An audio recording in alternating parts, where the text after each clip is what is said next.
Merci beaucoup encore, M. Fadel Tcham. À présent, nous allons donner la parole à M. le ministre, le docteur Cheikh Tidiane Dièye, ministre de l'Hydraulique et de l'Assainissement, qui est à l'initiative de ce PENCHO, ou Concertation nationale sur l'eau et sur l'assainissement. Nous l'entendons souvent dire dans la politique du régime, du nouveau régime du président de la République, son Excellence Bassirou Diomaye Diakhar Faye. À ses yeux, il pense que nous devons placer l'eau avant le gaz et avant le pétrole comme moteur de développement. Monsieur le ministre, vous avez la parole.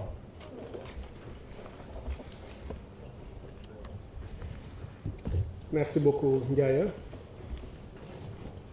Monsieur le conseiller spécial auprès du président de la République chargé des questions d'eau et d'assainissement, monsieur le conseiller technique auprès de monsieur le Premier ministre chargé des questions d'eau, d'assainissement et d'environnement, mesdames, messieurs les gouverneurs de région, monsieur le président du conseil départemental de Kaolack, monsieur le maire de la commune de Kaolack, honorables députés, mesdames, messieurs les directeurs nationaux, directeurs généraux et chefs de service, mesdames, messieurs les représentants des partenaires techniques et financiers, mesdames, messieurs les experts de l'eau et de l'assainissement d'ici et de la diaspora, mesdames, messieurs les représentants de la société civile, des organisations associatives, syndicales et de producteurs, du secteur privé, des syndicats de travailleurs, des consuméristes et des usagers du secteur public,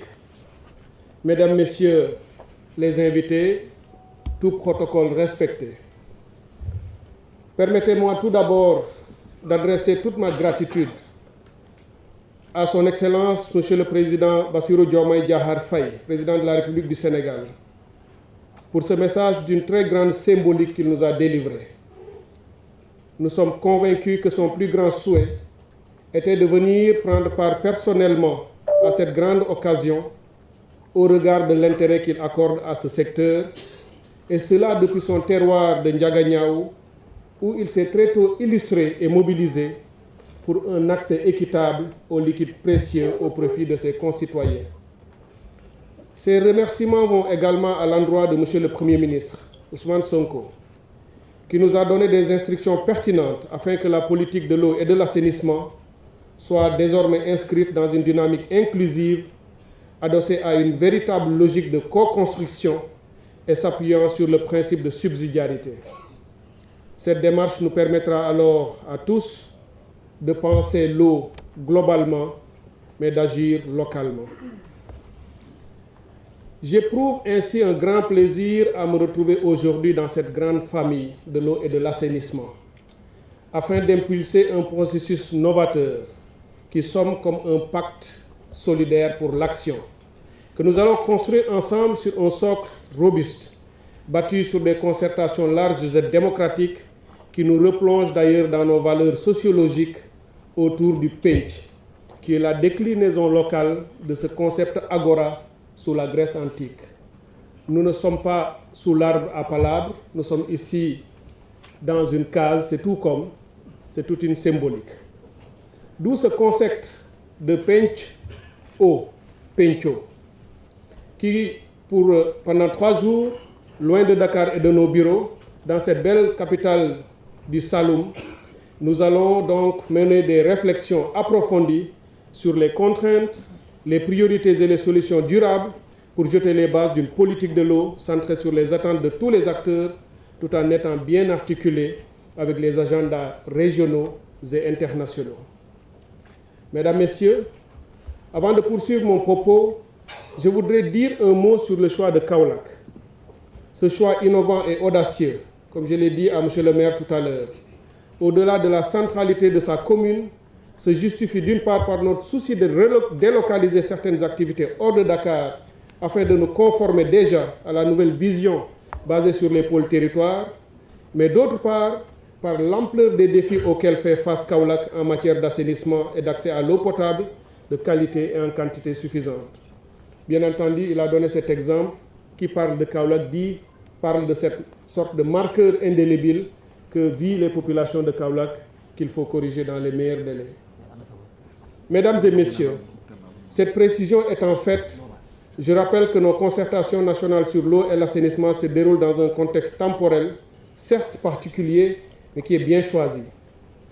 En effet, comme vous pouvez le constater, nous sommes en train de sortir d'un contexte national et international marqué, entre autres, par des inondations violentes, entraînant parfois un lot de morts, comme cela a été le cas ces derniers jours dans plusieurs parties du monde. Chez nous, la ville de Touba a aussi subi des manifestations rudes d'un hivernage particulièrement pluvieux avec son lot d'inondations. Des situations calamiteuses ont été également notées dans les parties nord et nord-est de notre pays, où les dernières semaines ont été marquées par des crues exceptionnelles notées sur les bassins versants du fleuve Sénégal et Gambie. Les conséquences ont été lourdes au plan économique, environnemental et socio-sanitaire. Mais devant ce tableau affligeant, j'aimerais partager avec vous cette conviction profonde qui est fondée sur le postulat selon lequel derrière chaque épreuve se trouve en réalité une, voire plusieurs opportunités. L'autre tableau contextuel est relatif à la déclinaison récente par le gouvernement de la vision d'une nation souveraine, juste, prospère et ancrée dans les valeurs fortes d'ici 2050. Ce nouvel agenda de transformation confirme fort heureusement une grande priorité accordée à l'eau dans presque toutes les déclinaisons, qu'elles soient sociales, économiques ou écosystémiques. L'eau aura un rôle moteur dans les ambitions de garantir la souveraineté alimentaire et environnementale, ainsi que dans la réduction des fortes inégalités que connaît notre pays. Jusque-là, différents référentiels en matière de développement économique et social n'avaient pas suffisamment intégré le risque pesant sur les ressources en eau comme une éventuelle contrainte au développement économique et social. La sécurité de l'eau et la disponibilité d'une quantité et d'une qualité d'eau acceptable pour satisfaire les besoins de la santé, les moyens de subsistance des écosystèmes et de la production, qui est aussi associé à un niveau acceptable de risque lié à l'eau pour les personnes, pour l'environnement et pour l'économie. C'est pour cette raison que nous voulons assurer l'accès à l'eau potable pour tous, en tant que droit humain fondamental, mais aussi garantir la disponibilité optimale de l'eau pour différents usages productifs, en particulier pour l'agriculture, qui à elle seule consacre 90% des prélèvements d'eau, sans oublier la protection et la restauration des écosystèmes.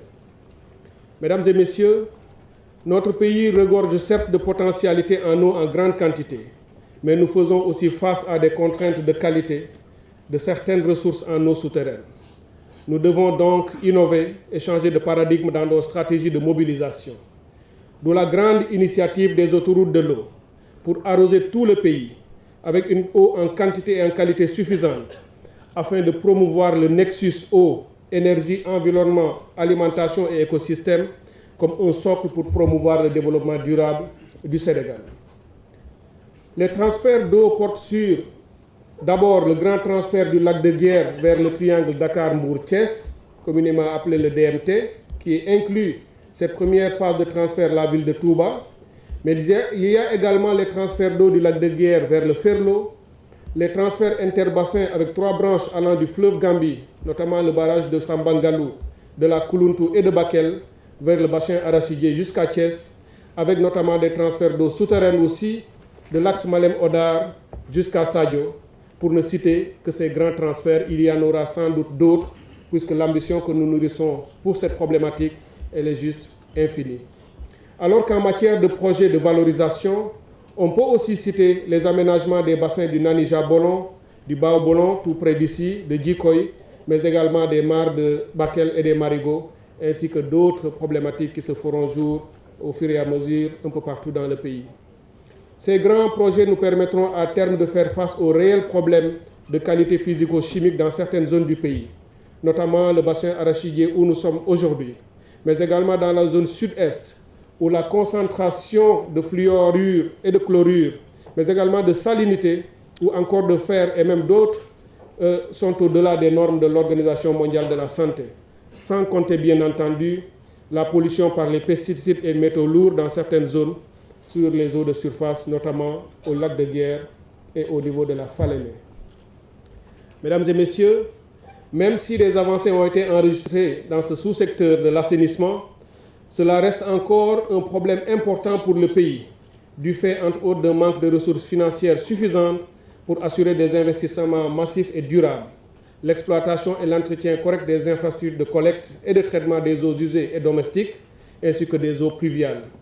Cette situation structurelle rend impérative la mise en place d'un nouveau modèle économique et technique pour la gestion du service public de l'assainissement. La problématique de la gestion des eaux pluviales devient de plus en plus complexe, avec notamment des épisodes d'inondation qui deviennent de plus en plus cycliques, amplifiés par les effets du changement climatique. Même si beaucoup d'efforts ont été consentis ces dernières années pour réaliser plusieurs ouvrages à travers des interventions des acteurs, dont les principaux restent l'ONAS, la DPGI, l'AGEROUTE et l'APEX, nous constatons que les défis restent encore tout aussi importants. C'est pourquoi il sera question d'anticiper.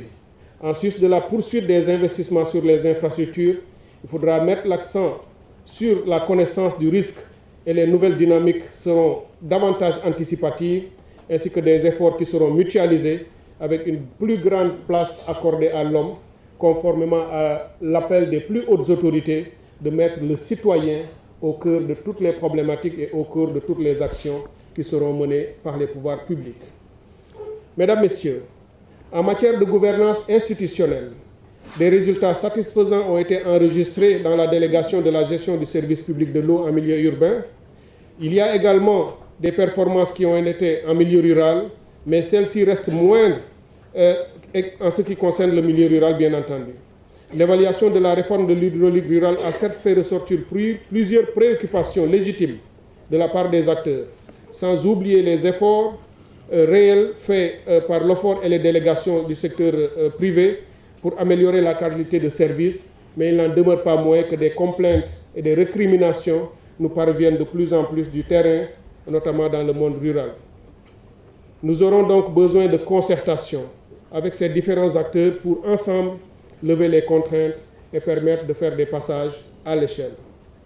En matière de gestion intégrée de ressources en eau, nous sommes devant une impérieuse obligation de définir un nouveau cadre légal, institutionnel et organisationnel plus conforme aux défis qui se dressent devant nous pour l'atteinte des objectifs du développement durable, mais également pour l'atteinte des objectifs de ce nouvel agenda national de la transformation systémique de la vision 2050. Nous avons réussi à bâtir un nouveau référentiel en termes de planification des ressources en eau.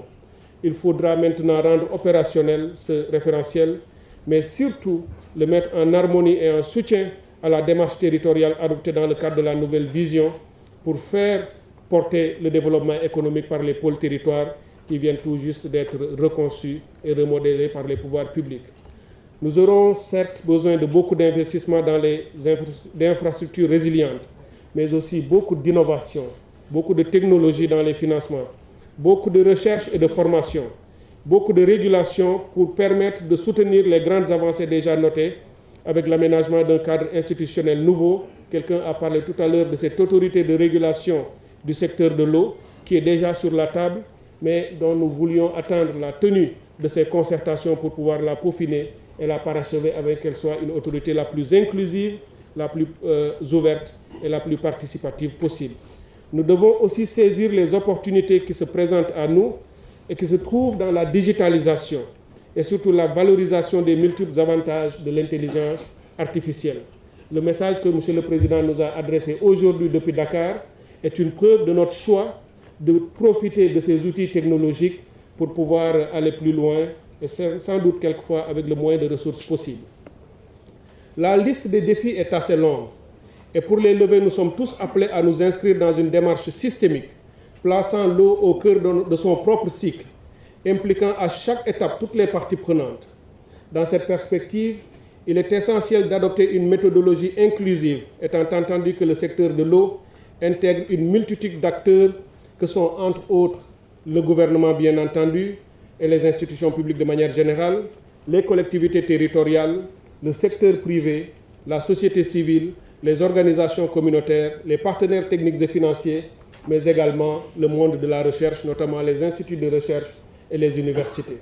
Depuis mon arrivée dans ce ministère, toutes mes actions, à chacune des étapes, j'ai toujours eu à cœur de mobiliser tous les acteurs, de leur laisser la parole et l'initiative et de m'inscrire dans les démarches et les propositions qu'ils ont faites. Et cela nous a valu plusieurs résultats relativement positifs depuis le départ. Et c'est comme cela que nous allons continuer à travailler ensemble.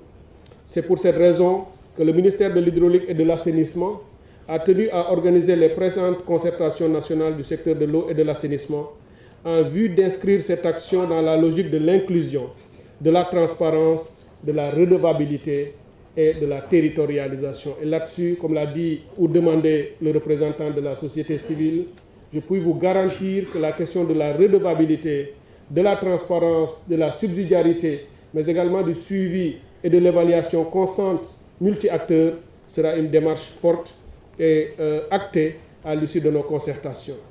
Dans la logique d'une construction du bas vers le haut, le bottom-up, la première étape du processus a été bouclée par la tenue des concertations locales avec les acteurs au niveau des régions du Sénégal sous forme de comités régionaux de développement.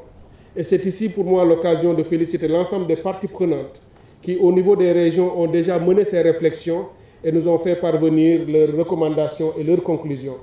Messieurs les gouverneurs de région, messieurs et mesdames les préfets et tous les acteurs de ces régions, trouvez-en un message de ma part et des plus hautes autorités de remerciements et de félicitations.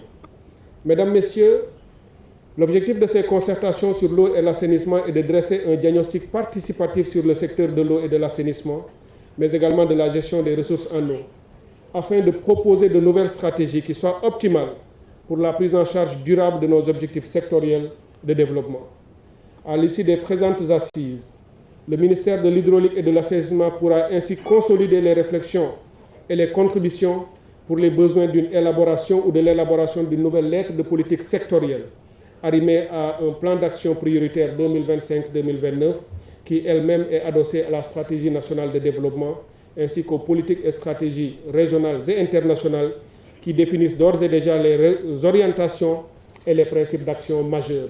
Ce que nous recherchons à travers ces consultations, c'est de faire en sorte que la prochaine lettre de politique sectorielle ne soit en rien la lettre du ministère de l'Hydraulique et de l'Assainissement seul, mais qu'elle soit la lettre de politique sectorielle de l'ensemble des acteurs et que toutes les préoccupations qui seront sorties de ces concertations puissent s'y refléter, mais également que le pilotage et le portage soient aussi concertés, inclusifs et co-construits. J'invite tout aussi donc les participants qui ont fait le déplacement à Kaolack, mais aussi tous ceux qui nous suivent par la magie de l'Internet et des réseaux sociaux, à s'impliquer fortement durant ces 3 jours dans les discussions, mais surtout dans les travaux de groupes thématiques, afin que ce que nous sommes en train de faire à Kaolack puisse ressortir fructueusement les piliers qui nous permettront de refonder le renouveau ou fonder le renouveau du secteur de l'eau et de l'assainissement, mais également de la gestion intégrée de nos ressources. Pour le dire, nous sommes ici en train de travailler. Il y en a beaucoup qui nous suivent par la magie de l'Internet.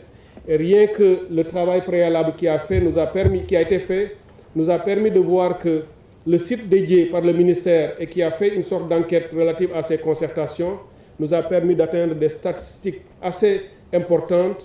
À la date du 20 novembre, on était déjà à 136 000 vues sur les différents outils que nous avons produits, 857 followers sur la page Facebook dédiée à ces concertations, mais également un questionnaire en ligne pour permettre à d'autres concitoyens de contribuer, qui a déjà reçu 239 répondants, qui de là où ils sont, nous ont déjà envoyé leurs contributions, leurs vues, points de vue et positions sur les questions sur lesquelles nous sommes en train de travailler.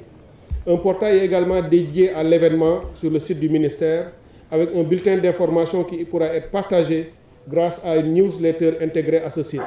Ce portail permettra de rassembler sous forme de data room virtuel toute la documentation issue des concertations pour faciliter l'accès aux conclusions et recommandations au profit du grand public.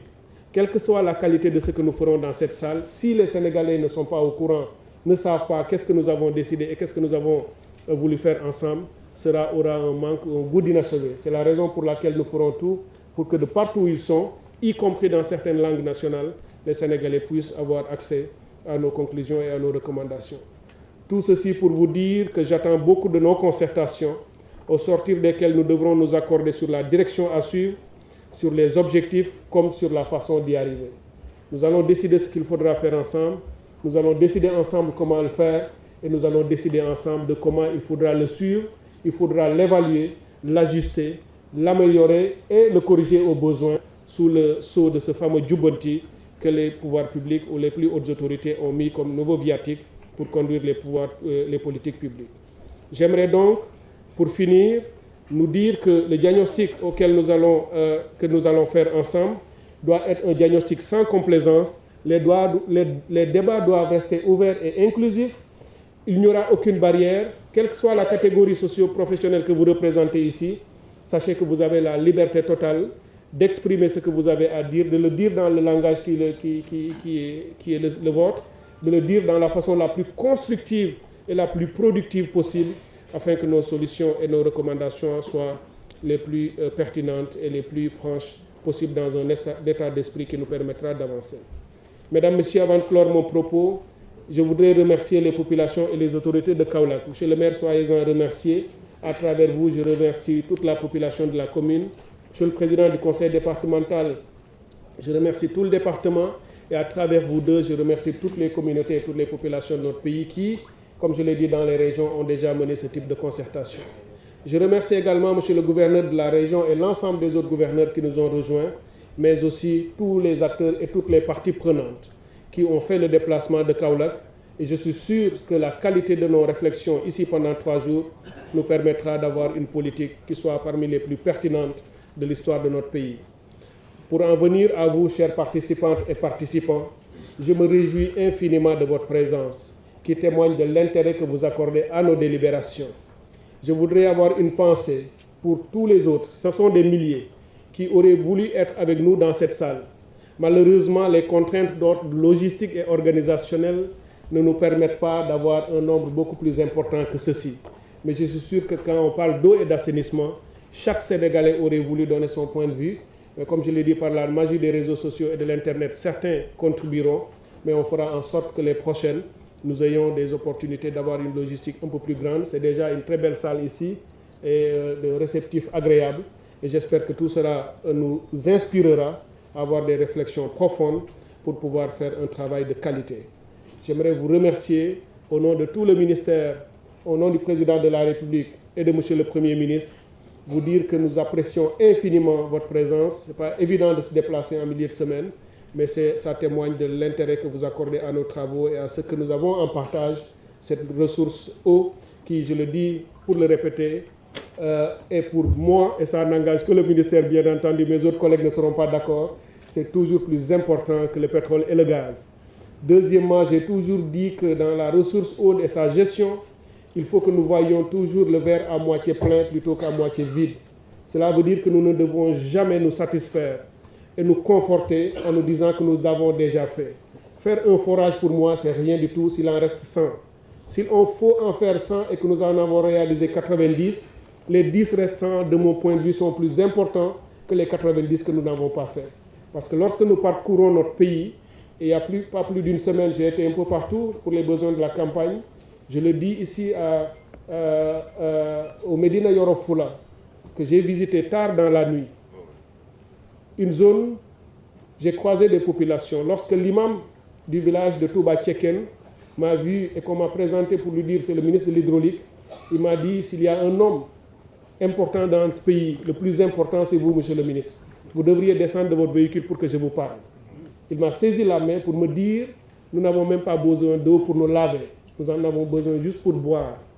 Et pendant qu'il me parlait, j'ai vu des dames, il était presque minuit, qui avaient des bassines d'eau sur la tête et qui traversaient la route pour entrer dans les maisons. À minuit, on n'a pas besoin de cette eau pour se laver. Sans doute c'est pour boire et pour soulager étancher sa soif. Voilà l'enjeu qui est le nôtre. Et voilà pourquoi nous devons réfléchir à trouver des solutions les plus rapides pour soulager nos concitoyens. Sur ces mots, mesdames et messieurs, je souhaite plein succès à nos travaux et vous remercie pour votre bien aimable attention. Merci beaucoup.